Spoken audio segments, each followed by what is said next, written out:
नमस्कार, welcome to my channel. मैं हूं मनीषा। दोस्तों, आज की वीडियो बहुत ही महत्वपूर्ण होने वाली है। आज हम बात करेंगे कि पूजा में हमें श्रीफल का इस्तेमाल कैसे करना चाहिए। श्रीफल, जिसे नारियल भी कहा जाता है, ये पानी वाला श्रीफल नारियल जो होता है, इसी की बात हम कर रहे हैं। और इसे हमें देवियों के पूजन में कैसे इस्तेमाल करना चाहिए, या फिर हम देवताओं का पूजा कर रहे हैं तो श्रीफल का इस्तेमाल करना भी चाहिए कि नहीं, और यदि हम करते हैं तो उसका क्या नियम है। साथ ही दोस्तों, जब भी कभी हम नदियों की पूजा करते हैं, नदियों के पूजन की बात आती है, तो वहां पर हमें किन किन बातों का ध्यान रखना चाहिए और नदियों के पूजन से हमें क्या पुण्य फल प्राप्त होता है।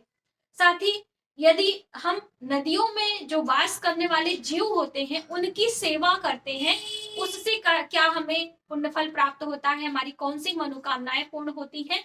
इस तरह की बहुत सारी विशेष जानकारी आज की इस वीडियो में हम आपके साथ शेयर करने वाले हैं। तो वीडियो पर आप इन तक बने रहें, जिससे सभी जानकारी प्राप्त करके इस तरह से आप इन चीजों का जो है प्रयोग करें, इस्तेमाल करें। यानी कि पूजा आप जब कर रहे हैं तो इन बातों का ध्यान रखें और पूजा का पूरा पूरा लाभ ले सकें। दोस्तों, पूजा पाठ हम लोग प्रतिदिन करते हैं, किसी विशेष अवसर पर करते हैं, या फिर किसी विशेष मनोकामना पूर्ति के लिए जो हम यज्ञ अनुष्ठान करते हैं, तो वो अलग एक प्रकार की पूजा हो जाती है, जिसमें पंचोपचार विधि की पूजा का वर्णन आया है, षोडोपचार विधि का पूजा का वर्णन आता है। इस तरह से अलग अलग भागों में विभाजित भी किया गया है राजश्री पूजा। जब भी हम माँ लक्ष्मी की पूजा करते हैं तो बिल्कुल वैभव तरीके से पूजा करने की कोशिश की जाती है। माँ लक्ष्मी वैभव की देवी होती हैं, इसीलिए उनकी पूजा में कोई भी त्रुटि या फिर कोई भी हम कमी नहीं रखना चाहते हैं। जिस तरह की पूजा की सामग्री हम इस्तेमाल करते हैं, उसी तरह का पुण्य फल, उसी तरह का आशीर्वाद हमें प्राप्त होता है। तो यदि आप सुबह सवेरे अपने घर में पूजा कर रहे हैं देवी देवताओं की, तो पंचोपचार विधि से कर ले। यदि आप किसी विशेष तिथियों पर, जैसे कि हम नवरात्रि पूजा करते हैं, तो ये बहुत ही विशेष अवसर होते हैं हमारे लिए।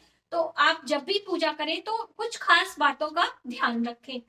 पूजा अलग अलग तरीके से हम करते हैं। कोई कर्मकांड विधि से पूजा करता है, कोई जो है मंत्रों द्वारा पूजा करता है, कोई मनुष्य यज्ञ अनुष्ठान द्वारा पूजा निर्मित करता है। तो इसलिए आप अपनी श्रद्धा भावना के अनुसार ये सभी चीजें करें और इसका लाभ देखें। अब हम बात कर रहे हैं श्रीफल के बारे में। जी हाँ दोस्तों, श्रीफल, इसे नारियल भी कहा जाता है और ये माँ लक्ष्मी का प्रिय फल भी कहा जाता है। और कहते हैं कि अष्टमी तिथि को, किसी भी अष्टमी तिथि को माँ लक्ष्मी श्रीफल में निवास करती है। इसीलिए जब हम तिथियों की बात करते हैं तो अष्टमी के दिन श्रीफल तोड़ने की इजाजत नहीं होती है। उस दिन हम माता को भेंट स्वरूप यह श्रीफल जो है अर्पित करते हैं। तो आप ये बात हमेशा ध्यान रखें। अक्सर हम आपको वीडियो में बताते रहते हैं, आप नवमी तिथि, दसवीं तिथि कभी भी इस श्रीफल को तोड़ सकते हैं, लेकिन अष्टमी तिथि को श्रीफल ना तोड़ें। और वहीं पर जब हम देवताओं की पूजा करते हैं तो वहां पर अलग तरीके से श्रीफल, यानी इस श्रीफल को, नारियल को चढ़ाने का विधान है। देवियों की पूजा में श्रीफल तोड़कर उसका जल देवी के चरणों में अर्पित करते हैं, और वहीं पर देवताओं को पूरा ही श्रीफल अर्पित कर देते हैं। उसके बाद जब प्रसाद स्वरूप हम घर सभी चीजें लेकर आते हैं, या फिर मंदिर में ही अलग तोड़कर प्रसाद वितरित करते हैं। यानी कि तोड़कर ये श्रीफल देवताओं के पूजन में इस्तेमाल नहीं करना चाहिए, ये हमारे लिए शुभ नहीं होता है। ठीक है, देवी के पूजन में तोड़कर इस्तेमाल किए जाता है, या पुरोहित तोड़ते हैं। जब भी आप देवी के मंदिर दर्शन करने जाते हैं तो ये कार्य वो करते हैं। ठीक है, अब हम बात करें दोस्तों कि नदियों के पूजन की, जैसे कि नदी गंगा यमुना जो हमारी पवित्र नदियां होती हैं, इनके पूजन का भी विधान है। आपने कभी देखा होगा कि बहुत सारे लोग मनोकामना पूर्ति के लिए पूरी नदियों के बराबर का माला चढ़ाते हैं, जिसे आर पार का माला कहा जाता है। आप कभी प्रयागराज संगम आए तो वहां पर आपको ये सभी चीजें देखने को मिलेंगी।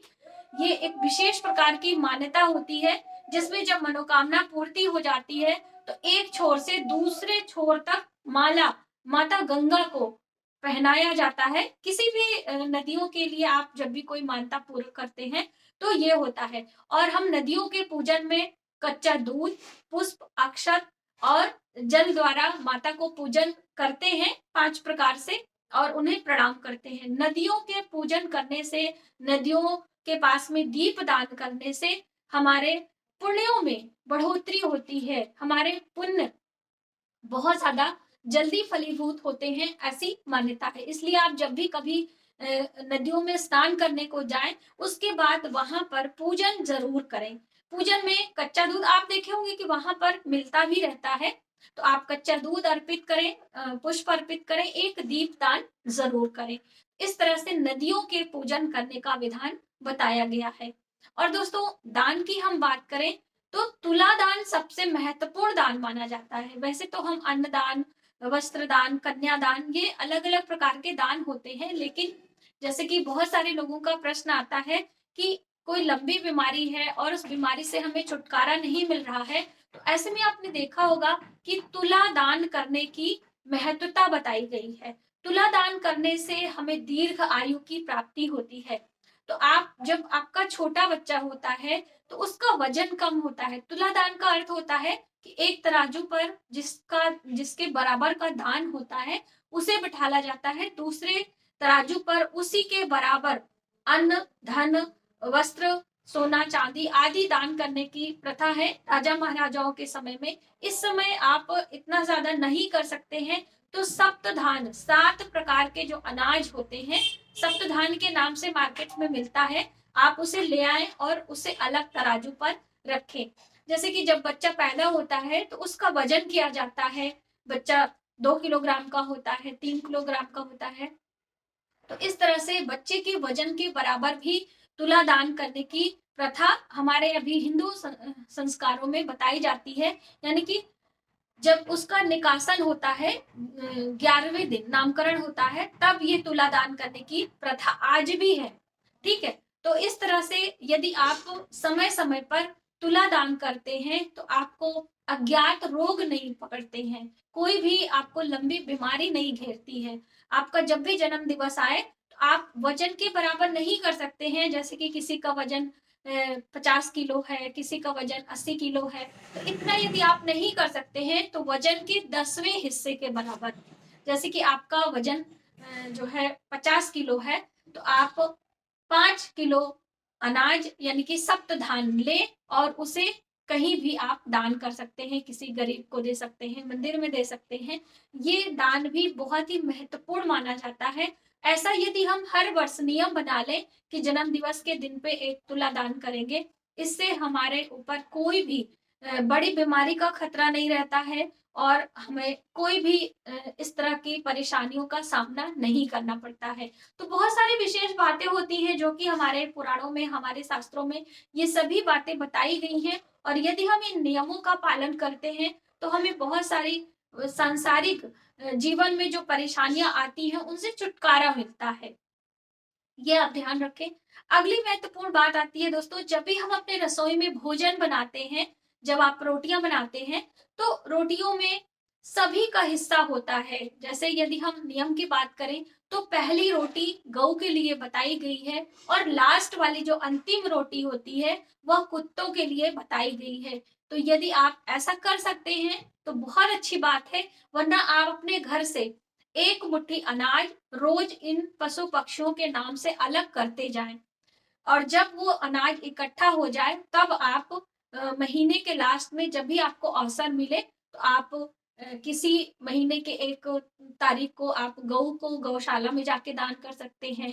कभी स्वान यानी कुत्तों के लिए भोजन रोटी आप दे सकते हैं, या फिर जो हमारे रसोई में जब हम रोटियां बनाते हैं तो सूखा आटा लगा के रोटियों को बेलते हैं ना, तो उस समय जो परोथन जिसे कहते हैं, वो मछलियों और चींटियों के लिए कहा जाता है कि वो उनका हक होता है। तो इसलिए आप कभी भी जब भी आपको अवसर लगे तो आप नदियों में मछलियों के और जंगलों में चींटियों के निमित्त भोजन जरूर निकालें।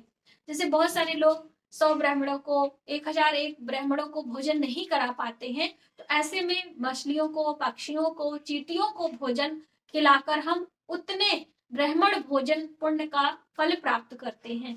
तो आप जब भी आप इस तरह के अवसर निकालें, चींटियों को भोजन दान दें, मछलियों को भोजन दान दें, इन सभी को भोजन दान देने से आपके जीवन की बहुत सारी बाधाओं का विनाश होता है।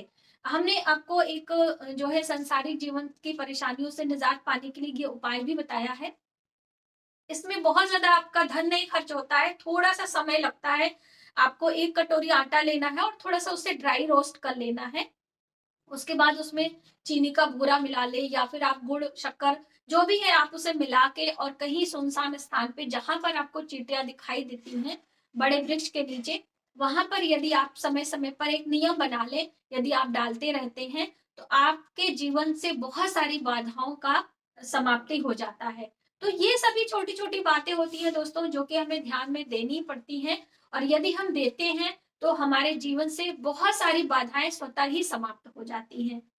तो आज की वीडियो में बस इतना ही। यदि हमारी जानकारी आपको थोड़ी सी भी हेल्पफुल लगे तो प्लीज हमारी वीडियो को लाइक करें, शेयर करें, सब्सक्राइब जरूर करें नई वीडियोस के लिए। मिलते हैं एक नई वीडियो में नई जानकारी के साथ, तब तक आप अपना ख्याल रखें। जय माता दी।